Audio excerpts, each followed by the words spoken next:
ఓం శ్రీ గణేశాయ నమః. శ్రీ జ్ఞానసరస్వత్యై నమః. శ్రీ గురుభ్యో నమః. శ్రీ మహాగాయత్రీమాత్రే నమః. శ్రీ మహాగాయత్రీమాత యూట్యూబ్ ఛానల్కు అందరికీ సాదర స్వాగతం. ఆహ్వానించువారు కాశీవజ్జల సుబ్రహ్మణ్య శర్మ, నిడదవోలు. ఉషాసుందరి అనిరుద్ధుల ప్రణయం కొనసాగింపు. చిత్రలేఖ ముల్లోకాల్లోనూ ప్రసిద్ధిగాంచిన సుందర విగ్రహకుల చిత్రపటాలను చిత్రించనారంభించింది. చిత్రలేఖనం పూర్తి చేసి అందరి గోత్రనామాలను వ్రాసి తీసుకుని వచ్చింది. ఒక్కొక్క చిత్రాన్ని ఉషాబాలకు చూపిస్తూ ఆ వ్యక్తి యొక్క చరిత్ర, గుణగణాలను వర్ణించి చెప్పింది. భూలోకంలోని అనేక మంది రాజులు, రాజపుత్రుల చిత్రాలను చూపించింది. ప్రద్యుమ్నుడి చిత్రం చూస్తుండగా ఉషాబాల చూపు నిలిచిపోయింది. అయినా ఆమె సంశయించింది. ఆ తర్వాత చిత్రలేఖ అనిరుద్ధుని పటం చూపించగా ఆమె సంభ్రమాశ్చర్యాలతో ఇలా అన్నది, ఇతడే నా మానసచోరుడు, ఇతడెవరో వివరించి చెప్పు అని ఉషాకంజ తొందర పెట్టింది.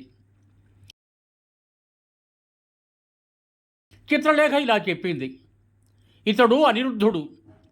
ఇతడు యాదవ వంశచంద్రుడైన శ్రీకృష్ణుడి యొక్క పుత్రుడైన ప్రద్యుమ్నుడి కుమారుడు అని చెప్పి మాట ఇచ్చిన ప్రకారం ఆ యువకుని తీసుకుని రావటానికి ఆకాశ మార్గాన వెళ్ళింది చిత్రలేఖ.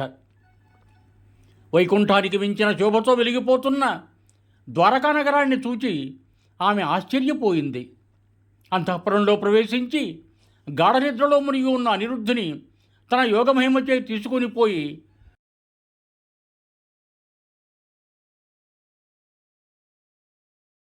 శోణపురంలో ఉషాసుందరి యొక్క పాన్పుపై పరుండబెట్టి తన నెచ్చిలితో ఇలా అన్నది, ప్రాణసఖి, ఇతడే నీ మనోహరుడు, మన్మథపుత్రుడైన అనిరుద్ధుడు, అసమాన శూరుడు. ఇతడితో నీవు సర్వసుఖాలు అనుభవించవచ్చు అని చెప్పిన చిత్రలేఖను చూస్తూ ఆమె ఆనందం పట్టలేక నోట మాట రాక తమ ప్రియతమ జలికత్తెకు ఎలాగ కృతజ్ఞతలు చెప్పుకోవాలో తెలియక ఇలా అంది, చెలి, నా కలలో కనిపించిన సుందరుని నీ ఊహతో చిత్రించి చూపి తుటిలో అతనిని నా వద్దకు తీసుకురాగలిగిన శక్తిమంతురాలు ఈ ముల్లోకాల్లో ఎక్కడైనా ఉన్నదా? నీవు తప్ప. నీ స్నేహాన్ని పొందగలగటం నా యొక్క పూర్వజన్మల సుకృతమే కదా అని వెన్నోళ్ల పొగిడింది.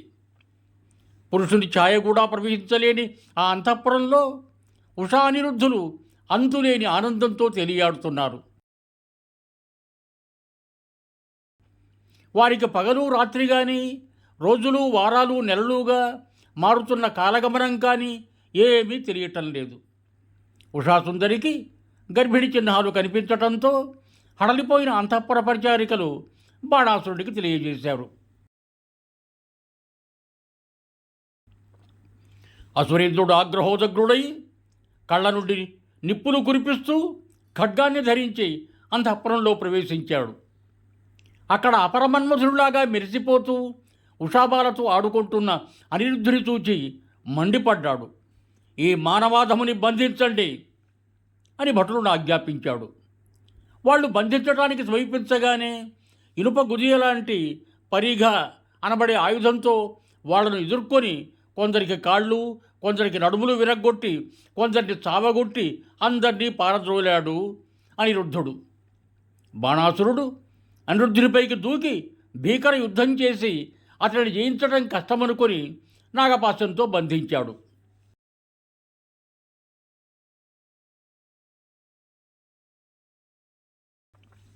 సరిగ్గా అదే సమయానికి సుడిగాలి వీచి బాణాసురుని కోటపైనున్న జెండా నేలకూలింది.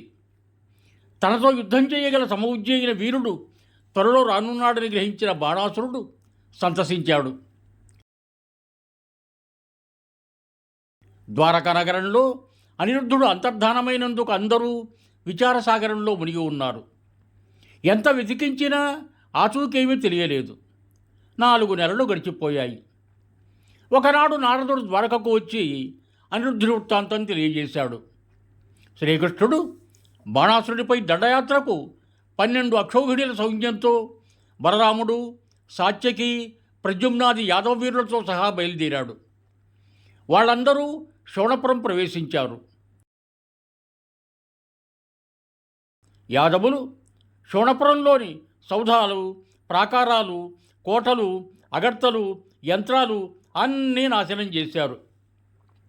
బాణాసురుడు 1000 చేతులతోనూ తళతళ మెరిసే ఆయుధాలను ధరించి మేరు పర్వతం లాంటి ఎత్తైన రథాన్నెక్కి 2 వైపులా రాక్షస సైన్యాలు నడుస్తుండగా యుద్ధరంగానికి బయలుదేరాడు. భక్తవత్సరుడైన శివుడు బాణుని పక్షంలో యుద్ధం చేయటానికి నందివాహనానుడై ప్రమదగణాలతో సహా వచ్చాడు. ఇరుపక్షాల వాళ్ళు ద్వంద్వ యుద్ధాలకు తలపడ్డారు. ఈ యుద్ధాన్ని తిలకించటానికి బ్రహ్మాది దేవతలు, మునులు, సిద్ధులు మొదలైన వారంతా విమానాలపై ఆకాశంలో గుమిగూడారు.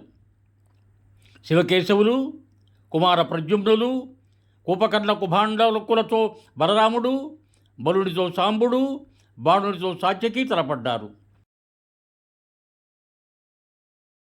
అలాగే రధికులతో రధికులు, అశ్వికులతో అశ్వికులు, పదాతులతో పదాతులు ఘోర యుద్ధం చేశారు. శ్రీకృష్ణుడు శార్ఘమును ప్రయోగించి శివుని యొక్క భూత పిశాచ గణాలను తరిమివేశాడు. శివుడు పాశుపతాస్త్రాన్ని ప్రయోగిస్తే శ్రీకృష్ణుడు నారాయణాస్త్రాన్ని వేసి దానిని వ్యర్థం చేశాడు.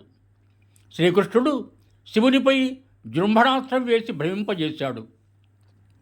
ప్రద్యుమ్నుని బాణాలకు కుమారస్వామి తట్టుకోలేక పారిపోయాడు. బలరాముని దెబ్బలకు భయపడి కుభాండ కూపకర్ణులు పారిపోయారు.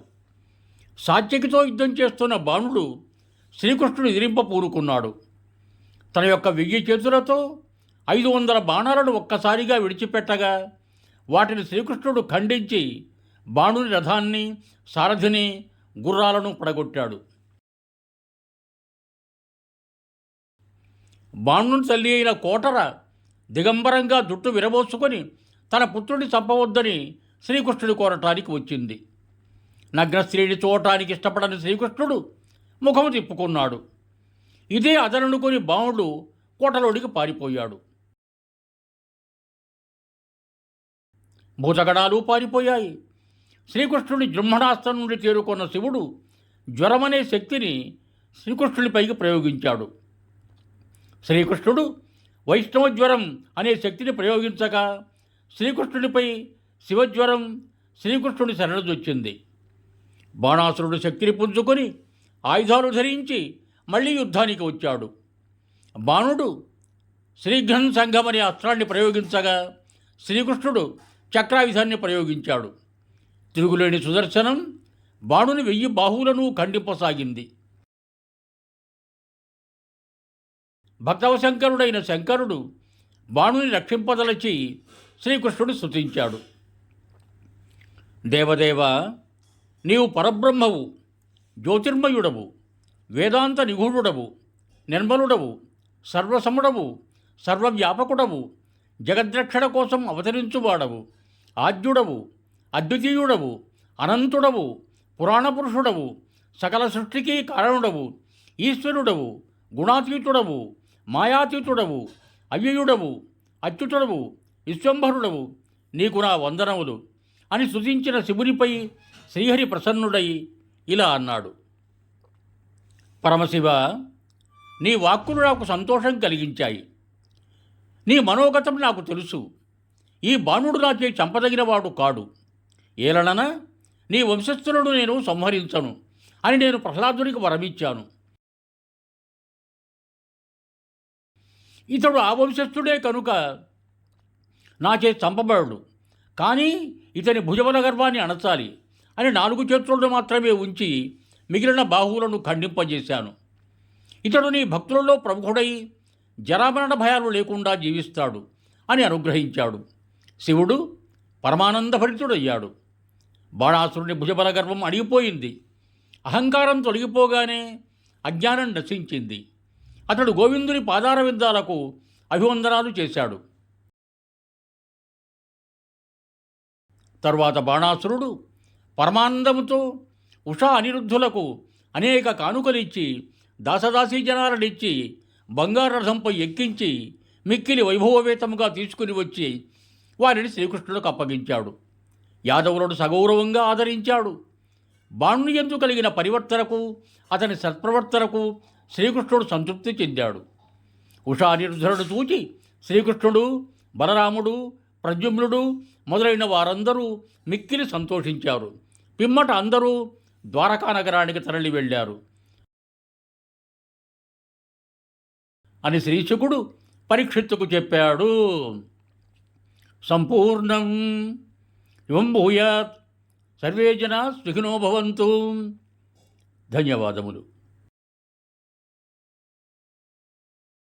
మీకు నా ఈ వీడియో నచ్చినట్టయితే దయచేసి ఒక లైక్ కొట్టి మీ బంధుమిత్రులకు నా ఈ వీడియోను షేర్ చేయగలరు.